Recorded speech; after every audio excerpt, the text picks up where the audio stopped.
Hey guys, Cavalito here, and we're gonna go through a hand that was played on 888 Live Madrid. If you enjoyed this content, please like and subscribe and click the notification bells. Now let's get into the hand. We have a very big stack on the hijack, opening with ace-jack, and Aquaman has 8-8. He's definitely gonna call. He did find the 3-bet, which I like because people are not usually putting mid-pocket pairs in your range. You're actually gonna make out-of-position fold some 2 overcard combos, which is good for you. So for example, if Shoes had the hand like Jack-10 off, he would fold, and that's an amazing result for pocket 8s. But with ace-jack, he's not gonna go anywhere. No surprise, 8 on the flop. This is interesting now because Shoes has a gut shot and an overcard, and Salazar has a very disguised set.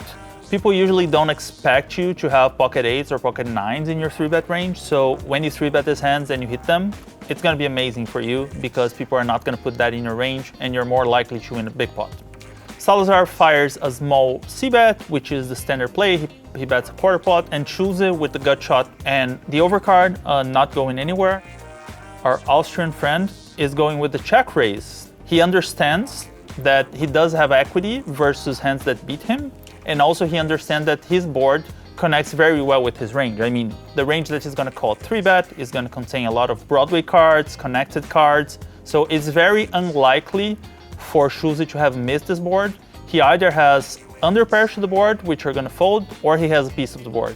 So he decides to play ace-jack in an aggressive manner, which is fine. I mean, he does have equity when called, and he maybe get a hand like ace-king to fold, which is also amazing for him, and king-jack to call. So it's kind of a magical play. Unfortunately, Shuzi hits his straight on the turn, unfortunately for Salazar, because he has a set. Now it's interesting because it's near the bubble. Both of them have big stacks, but Shuzi decides to check the turn, and Salazar quickly checks back because basically when he bets with pocket 8s here, he's going to get folds from hands that he beats and calls from hands that beat him. And then the river pairs the 9.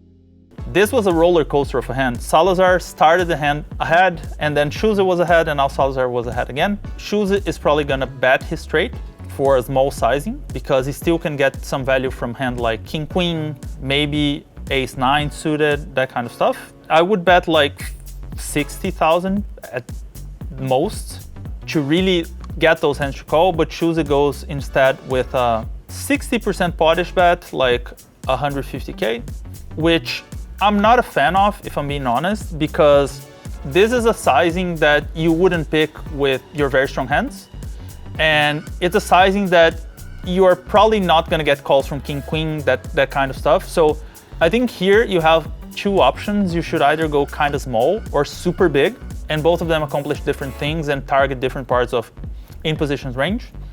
Salazar has a full house, and at this point he can just jam. I don't think that Shuzi has anything that beats him. I mean, he doesn't have pocket 10s.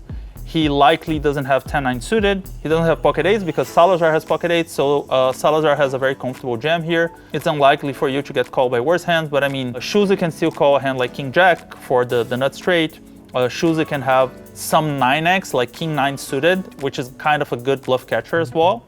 Salazar finds the raise, and it's pretty much like a min raise. This is a very insane spot for Shuzi, and also something that works against the sizing of the bet he chose, because he's now getting like 5-1 on his money with a straight, and he hates his life. To this point, you just have to like ask what you're attached to, because is anyone ever bluffing like this? Are you ever ahead like this? I mean, you can probably like convince yourself that sometimes you're chopping, but he did call and get the very bad news that Salazar, our Aquaman, had a full house and he won a big pot and he played very, very well.